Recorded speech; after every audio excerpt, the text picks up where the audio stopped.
ये हैं अखलाक भाई, जिन्होंने ऐशबाग जंक्शन रेलवे स्टेशन से वीडियो बनाकर हमें भेजा। अखलाक भाई बहुत बहुत शुक्रिया आपका, थैंक यू सो मच। आप जहाँ कहीं भी रहें खुश रहें, आबाद रहें। ये है ऐशबाग जंक्शन रेलवे स्टेशन के बाहर का नज़ारा। सर्कुलेटिंग एरिया आप देख सकते हैं फ्रेंड्स, खूबसूरत है। छोटा सा एक बनाया हुआ है बिल्कुल एयरपोर्ट की तरह जो प्रवेश द्वार है। तो ये एक प्रवेश द्वार है। सबसे पहले जब प्रवेश द्वार जो बना हुआ था वो यहीं वाला है, यानी मीटर गेज की ट्रेनें जहाँ से चलती थीं तो ये वहीं वाला प्रवेश द्वार है। बाद में इसके विपरीत दिशा में, यानी कि आप कहें चोर बाज़ार की तरफ, वहाँ पर भी एक प्रवेश द्वार बनाया गया है। ये जो लखनऊ चारबाग के बाहर के लिए रास्ता निकला है, जहाँ से ऐशबाग के पड़ोस से ही, यानी कि यहाँ से, तो ये उधर का प्रवेश द्वार है। तो यहीं से फुट ओवर ब्रिज भी शुरू हो गया है। कभी यहाँ से मीटर गेज की ट्रेनें संचालित हुआ करती थी। ऐशबाग टनकपुर, ऐशबाग इज्जत नगर, तो Nainital Express, Rohilkhand Express, Aishbagh Paliya, Century Express, तो कई तरह की ट्रेनें थीं। लेकिन अब सब कुछ बंद हो गया है। पूरा का पूरा जो स्टेशन है वो ब्रॉड गेज में तब्दील हो गया है। प्लेटफॉर्म्स भी हम आप लोगों को दिखा रहे हैं यहाँ पर, अभी ऊपर चल के भी दिखाएंगे, दूसरी साइड से भी हम आप लोगों को दिखाएंगे व्यू। तो पहले कभी ये प्लेटफॉर्म नंबर 1 हुआ करता था। ये जो आप लोगों को रेक खड़ा नज़र आ रहा है गोरखपुर ऐशबाग इंटरसिटी एक्सप्रेस का, इसके पड़ोस वाला जो ये दाएं दिशा में ट्रैक है, ये प्लेटफॉर्म नंबर 1 हुआ था पुराने समय में। अब बदलकर सबसे लास्ट वाला ये प्लेटफॉर्म हो गया। अब प्लेटफॉर्म नंबर 1 चोर बाज़ार की तरफ से शुरू होता है, यानी कि जिधर से द्वितीय प्रवेश द्वार बनाया गया है। यहाँ से देखिएगा, ये लखनऊ जंक्शन की दिशा हो गई, या कह सकते हैं मानक नगर की दिशा हो गई। काफ़ी तब्दीलियाँ आ गई हैं। हाल ही में अभी ऐशबाग मानक नगर के बीच में मेगा ब्लॉक लिया गया था। मानक नगर रेलवे स्टेशन पर काफ़ी कुछ काम नॉन इंटरलॉकिंग से संबंधित किया जाना था। इसके अलावा सेटेलाइट रेलवे स्टेशन के रूप में भी इसको विकसित किया जा गया है, क्योंकि लखनऊ जंक्शन से चलने वाली कई ट्रेनों को यहाँ पर ठहराव दिया गया है और लखनऊ जंक्शन से हटाकर या तो गोमती नगर की तरफ शिफ्ट कर दिया गया है या यहाँ पर ठहराव दे दिया गया है। जो लखनऊ जंक्शन ट्रेनें आती थीं या आगे कहीं और दूसरी दिशा में जाती थीं, उनका ठहराव यहाँ पर ऐशबाग में और बादशाह नगर में किया गया है। तो यहाँ से भी नज़ारा देखिएगा। तो अब हम लोग जो हैं वो दूसरी दिशा में जो प्रवेश द्वार है वहाँ पर आ गए हैं। तो नया प्रवेश द्वार ये बनाया गया है। हालांकि ये काफ़ी समय पहले ही बन गया था, लेकिन मैं वीडियो के माध्यम से आज आप लोगों को दिखा रहा हूँ, क्योंकि मैं भी अभी तक इस द्वितीय प्रवेश द्वार की तरफ नहीं गया हूँ जिस समय गेज कन्वर्ज़न का काम चल रहा था। तो ये द्वितीय प्रवेश द्वार देखिएगा, आगे का व्यू भी हम आप लोगों को दिखाएंगे। इसके अलावा यहाँ से चोर बाज़ार करीब में पड़ता है, जो नक्खास या कहिए राजाजीपुरम की तरफ जो मार्केट लगती है, तो उधर की दिशा में आप देख सकते हैं फ्रेंड्स, ये है द्वितीय प्रवेश द्वार। तो यहाँ पे कम चहलकदमी है, जबकि दूसरी दिशा में जो चारबाग वाला रास्ता है वहाँ पर चहलकदमी कुछ ज़्यादा थी। देख सकते हैं खूबसूरत सा नज़ारा।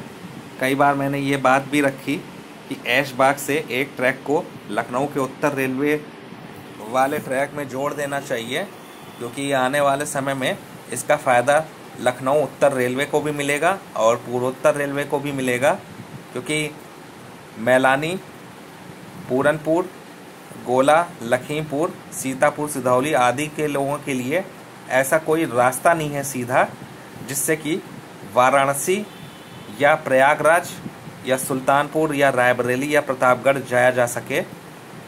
तो एक अच्छा विकल्प रहेगा अगर रेलवे इसके बारे में सोचे।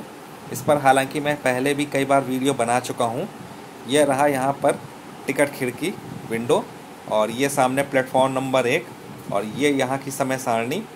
तो यहाँ से देख सकते हैं फ्रेंड्स, हम आप लोगों को नज़ारा दिखा रहे हैं।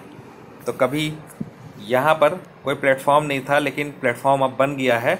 बाकी अगर दूसरा प्लेटफॉर्म की अगर आप बात करें, दूसरे प्लेटफॉर्म की, तो काफ़ी गैप है पहले और दूसरे प्लेटफॉर्म के बीच में, और यहाँ पर और भी ट्रैक्स बनाए जा सकते हैं। फ़िलहाल यहाँ पर प्लेटफॉर्म बनाया जाना चाहिए, मुझे ऐसा लगता है, क्योंकि कुछ ज़्यादा ही स्पेस है यहाँ पर पर्याप्त मात्रा में। तो देखिएगा फ्रेंड्स, ये देखिए, हम आप लोगों को यहाँ से भी व्यू दिखा रहे हैं।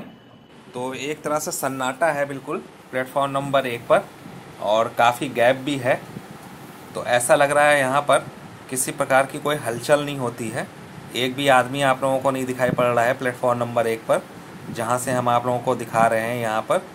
और शायद ही मेरे ख्याल से कितने इक्का दुक्का ट्रेन ही प्लेटफॉर्म नंबर 1 पर आती होंगी, और ज़्यादातर मेरे ख्याल से वो जो सबसे लास्ट में प्लेटफॉर्म बना है, जो कभी प्लेटफॉर्म नंबर 1 हुआ करता था, तो वहाँ पर ज़्यादा ट्रेनें आती हैं। इसके अलावा सामने जो रेक खड़ा हुआ है, तो यहाँ पर भी ट्रेनें आया जाया करती हैं। तो एक ही ट्रेन टर्मिनेट और ओरिजिनेट होती है यहाँ से, यानी कि गोरखपुर ऐशबाग इंटरसिटी एक्सप्रेस। और मेरा मानना यह है कि अब जैसे सैटेलाइट रेलवे स्टेशन के रूप में इसको विकसित किया गया है, तो जिन ट्रेनों का संचालन गोमती नगर से बाराबंकी होते हुए किसी और दिशा में हो रहा है, तो उसको ऐशबाग से चलाना चाहिए, जिससे कि बादशाह नगर से भी कई लोग उस ट्रेन को पकड़ सकें। और वहीं अगर ऐशबाग से किसी ट्रेन का संचालन अगर भविष्य में होता है कानपुर की दिशा में, तो उसको गोमती नगर से चलाया जाना चाहिए। जैसे कि गोमती नगर जयपुर एक्सप्रेस ट्रेन, तो उसका लाभ ऐशबाग वालों को भी मिलता है और गोमती नगर और बादशाह नगर वालों को भी मिलता है। ऊपर से नज़ारा देखिएगा फ्रेंड्स, ये देखिए, तो खूबसूरत सा नज़ारा हम आप लोगों को दिखा रहे हैं ऐशबाग जंक्शन रेलवे स्टेशन का। कुछ महत्वपूर्ण जो बातें थी वो मैंने आप लोगों से शेयर करी, और आने वाले समय में काफ़ी कुछ ट्रेनों को वहाँ पर भी शिफ्ट किया जाएगा गोमती नगर रेलवे स्टेशन पर। और हाल ही में यहाँ पर अभी जो कैफियत एक्सप्रेस है उसका ठहराव किया गया है बादशाह नगर रेलवे स्टेशन पर भी, क्योंकि लखनऊ जंक्शन जाती थी और अब सीधे मानक नगर की दिशा में कानपुर होते हुए आगे निकल जाती है। तो अच्छा तरीका और अच्छा रास्ता भी मिल जाता है। इसके अलावा डबलिंग का काम भी किया जा रहा है ऐशबाग से मानक नगर के बीच में, तो आने वाले समय में इसका भी फ़ायदा मिलेगा। क्योंकि जैसे ऐशबाग मानक नगर डबलिंग का काम आसान नहीं था, तोड़ तोड़ के बनाया जा रहा है, तो वैसे ही उत्तर रेलवे को भी जोड़ा जाना कोई इतना मुश्किल काम नहीं है ऐशबाग से, जिसका लाभ लोगों को मिलेगा। वीडियो और जानकारी अगर आप लोगों को पसंद आई हो तो वीडियो को लाइक कीजिएगा, शेयर कीजिएगा, चैनल को सब्सक्राइब कीजिएगा। दुआओं में याद रखिएगा, अपना ख्याल रखिएगा। अगले वीडियो में मिलेंगे। जय हिंद, जय भारत।